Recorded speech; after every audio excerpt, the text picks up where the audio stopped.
Hello friends, welcome to the new episode of my channel. I Prince. তো এই ভিডিওতে দুটো গান নিয়ে দুটো ব্যাপার নিয়ে বেসিক্যালি কথা বলবো। একদম প্রথম যেটা নিয়ে কথা বলবো সেটা হচ্ছে পুষ্পার সেকেন্ড গান, সেকেন্ড বাংলা গান বা সেকেন্ড যে কোনো গান বলতে পারো। আর তার সঙ্গে সঙ্গে বলিউড সংক্রান্ত কিছু আপডেট তোমাদেরকে দেবো। তো একদম প্রথম যেটা করে কথা বলবো হচ্ছে পুষ্পার সেকেন্ড গান নিয়ে।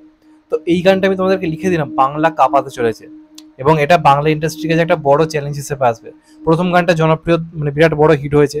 বাংলাতে প্রায় বলা যেতে পারে 3 মিলিয়ন ভিউজ আনতে পেরেছে, 62,000 জন লাইকস দিয়েছে এবং সেটা কি পরিমাণ ক্রেজ তৈরি করেছিল আমরা সবাই জানি। সেকেন্ড গানটা তার থেকেও বেশি জনপ্রিয় হবে, আমার কথা মিলিয়ে নিও।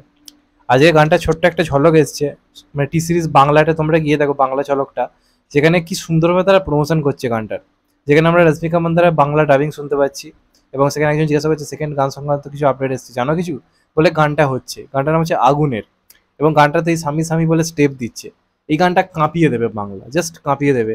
আগে দেবজিতের সিনেমা যেরকম কমার্শিয়াল গান থাকতো, যে গানগুলো ছেলেমেয়েরা রোজ গাইতো, যেটা এখন সিনেমায় পাওয়া যাচ্ছে না, সেটা কিন্তু পুষ্পাতে তারা করে দেখাচ্ছে। কমার্শিয়াল সিনেমার গানের ধারা যে আজও বদলায়নি, আজও বাংলায় ভালো করে বানালে সেই গান যে ভিউজ আনতে পারে, সব থেকে বড় উদাহরণ হচ্ছে পুষ্পা 2। এবং এই গানটা আপনারা মিলিয়ে নেবেন, বাংলা কাঁপিয়ে রেখে দেবে। যেটুকু যে ঝলক গানটা শুনলাম, যেভাবে গানটা হচ্ছে, আপনাদের যদি মনে থাকে তাকে স্বামী স্বামী গানটার বাংলা ভার্সন বেরিয়েছিল।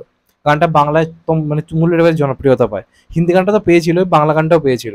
এবং আমার মনে আছে আমি গ্রামের দিকে একটা অনুষ্ঠানে গেছিলাম, সেখানে একটা ভাসান উৎসব চলছিল। তারা আমি একটা পুরোনো বাংলা গান চালাবো চালাবো করছিলাম, তারা বলছে না না পুষ্পার এই স্বামী স্বামী গানটা চালাও। তো পুষ্পার কেস কিন্তু গ্রামে গঞ্জে মফস্বল এরিয়াতে এইরকম লেভেলেরই। তো এই গানটা যখন বাংলায় আসবে, দেখবেন ইউথদের মধ্যে, ইউথ ছেলে মেয়েদের মধ্যে এই গানটা একটা ভালো রকম ক্রেজ তৈরি হবে। প্রথম গানটার থেকে তুমুল জনপ্রিয়তা পাবে এই গানটা। এই গানটা আমার এমনিও মনে হচ্ছে ভালো হবে, যেরকম যে শুনলাম। এটা একটা পুরো ভিন্টেজ সং হতে চলেছে।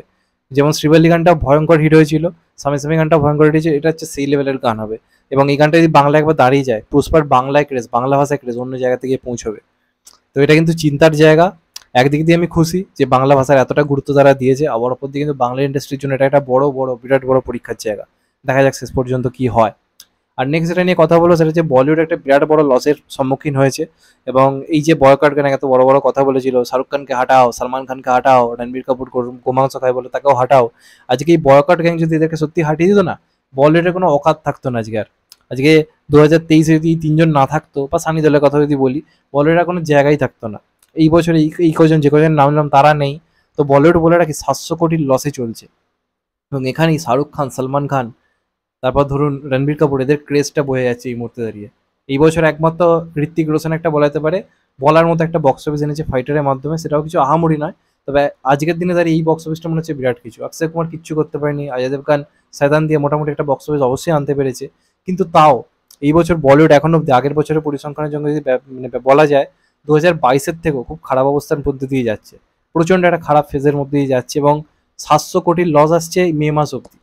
কেন বলছি, কালকেই পরিসংখ্যানটা বেরিয়েছিল এই সময়ের তরফ থেকে।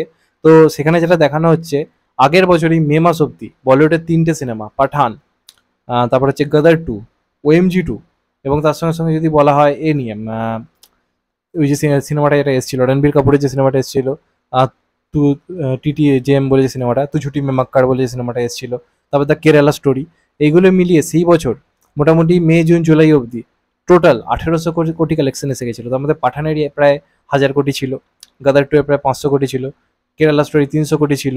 তো এইগুলো মিলিয়ে সব মিলিয়ে একটা 1800 কোটি কালেকশন চলে এসেছিল মোটামুটি 3-4টে সিনেমা থেকে। তো এখন অব্দি এই বছরে অনেক অনেক বড় সিনেমা রিলিজ করে গেছে, এখন অব্দি কালেকশন কিন্তু 1000 কোটিতে সেইভাবে যেতে পারেনি। তো মোটামুটি 700-800 কোটির লসে এই মুহূর্তে বলিউড যাচ্ছে।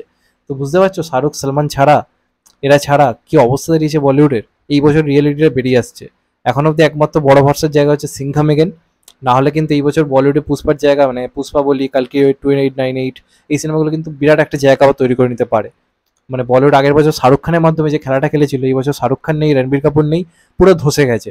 তো আবার আমাদেরকে যতদিন না শাহরুখ, সালমান, তারপর ধরুন রণবীর কাপুর, এরা না আসছে, আমাদেরকে মনে হয় অনেকদিন ওয়েট করতে হবে আবার এই তুমুল বক্স অফিসের জন্য। তো এটাই আমার বয়কট গানকে বলার ছিল। অনেক তো বয়কট বয়কট করলে, এখন বলিউড বয়কটের পথে, কেউ কাজ দেখতেই যাচ্ছে না। এবং শাহরুখ খানের রিসেন্টলি শরীর খুব খারাপ হয়েছে শুনলাম, চাইব উনি সুস্থ হয়ে যান, ভালো থাকুন। অনেকটা শুনলাম ভালোও আছে, কালকে একটু হলো চিন্তা হচ্ছিল, তবে এখন শোনা যাচ্ছে ভালো আছে, চাইব সুস্থ থাকুক। কারণ শাহরুখ খানকে বলিউডের এই মুহূর্তে সবচেয়ে বেশি দরকার। এই বছর শাহরুখ খান নেই, পুরো জিরো জায়গাতে এসে দাঁড়িয়েছে। আর 2018-18 সময় শাহরুখ খানকে নিয়ে অনেক ট্রোল করা হয়েছিল। তো আজকে শাহরুখ খান নিয়ে আজকে বলিউডের আসল রিয়েলিটি দেখা যাচ্ছে, বিপদের সময় কে ত্রাতা। তো এই হচ্ছে বেসিক্যালি ব্যাপার। চ্যানেলটা নতুন হলে চ্যানেলটা সাবস্ক্রাইব করে দিও and get the bell icon. ভালো থেকো সবাই, টেক কেয়ার, নমস্কার। আবার দেখা হবে কত ভাই, সবাই ভালো থেকো, সুস্থ থেকো, নমস্কার, আবার দেখা হবে।